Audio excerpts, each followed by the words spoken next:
Oil tankers. An oil tanker, also known as a petroleum tanker, is a ship designed for the bulk transport of oil or its products.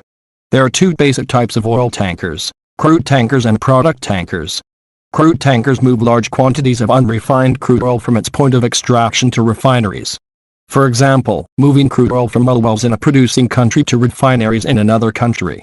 Product tankers, generally much smaller, are designed to move refined products from refineries to points near consuming markets.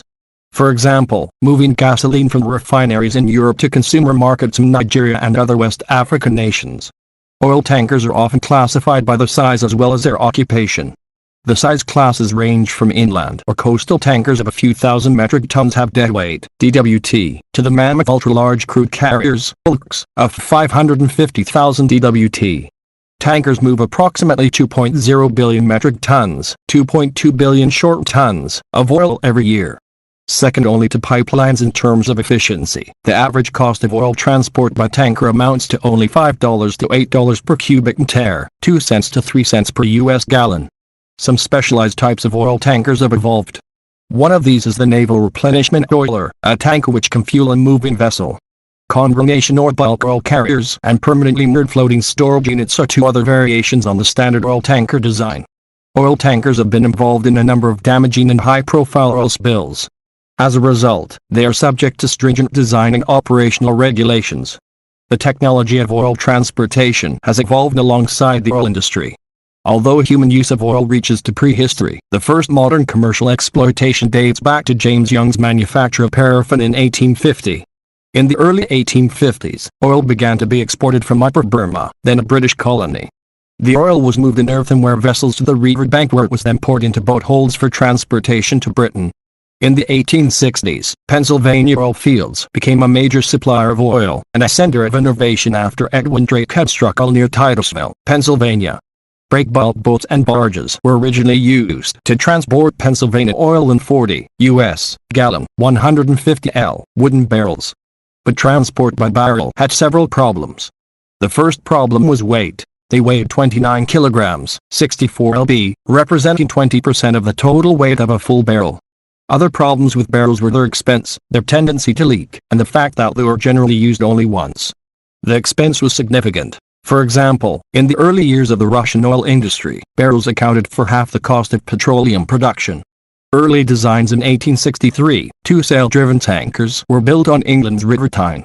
These were followed in 1873 by the first oil tank steamer, Vaterland, Fatherland, which was built by Pelmer's Shipbuilding and Iron Company for Belgian owners. The vessel's use was curtailed by U.S. and Belgian authorities citing safety concerns. By 1871, the Pennsylvania oil fields were making limited use of oil tank barges and cylindrical railroad tank cars similar to those in use today. Modern oil tankers. The modern oil tanker was developed in the period from 1877 to 1885. In 1876, Ludwig and Robert Nobel, brothers of Alfred Nobel, founded Branable, short for Brothers Nobel, in Baku, Azerbaijan. It was, during the late 19th century, one of the largest oil companies in the world.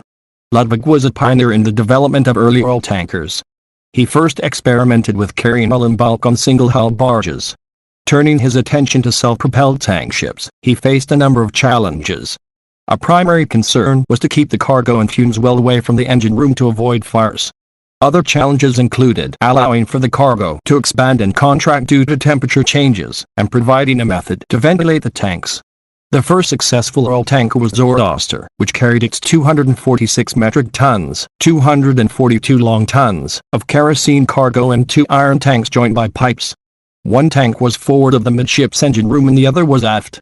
The ship also featured a set of 21 vertical watertight compartments for extra buoyancy. The ship had a length overall of 56 meters, 184 ft, a beam of 8.2 meters, 27 ft, and a draft of 2.7 meters, 9 ft. Unlike later Nobel tankers, the Zoroaster design was built small enough to sail from Sweden to the Caspian by way of the Baltic Sea, Lake Lataba, Lake Eniga, the Rybinsk and Mariinsk canals and the Volga River. In 1883, oil tanker design took a large step forward. Working for the Nobel Company, British engineer Colonel Henry F. Swan designed a set of 3 Nobel tankers. Instead of one or two large holes, Swan's design used several holes which spanned the width, or beam, of the ship. These holds were further subdivided into port and starboard sections by a longitudinal bulkhead. Earlier designs suffered from stability problems caused by the free surface effect, where oil sloshing from side to side could cause a ship to capsize.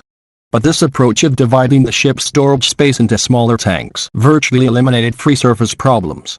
This approach, almost universal today, was first used by Swan in the Nobel tankers Blesk, Lumen, and Lux. Others point to Glutkith, another design of Colonel Swan, as being the first modern oil tanker. It adopted the best practices from previous oil tanker designs to create the prototype for all subsequent vessels of the type. It was the first dedicated steam-driven ocean-going tanker in the world and was the first ship in which oil could be pumped directly into the vessel hull instead of being loaded in barrels or drums. It was also the first tanker with a horizontal bulkhead. Page needed. Its features included cargo valves operable from the deck, cargo main piping, a vapor line, cofferdams for added safety, and the ability to fill a ballast tank with seawater when empty of cargo. The ship was built in Britain and was purchased by Wilhelm Anton Riedmann, an agent for the Standard Oil Company, along with several of her sister ships. After Glutkith was lost in 1893 after being grounded and fought, Standard Oil purchased the sister ships. Asian trade. The 1880s also saw the beginnings of the Asian oil trade. The idea that led to moving Russian oil to the Far East via the Suez Canal was the brainchild of two men, importer Marcus Samuel and shipowner/broker Fred Lane. Prior bids to move oil through the canal had been rejected by the Suez Canal Company as being too risky. Samuel approached the problem a different way, asking the company for the specifications of a tanker it would allow through the canal.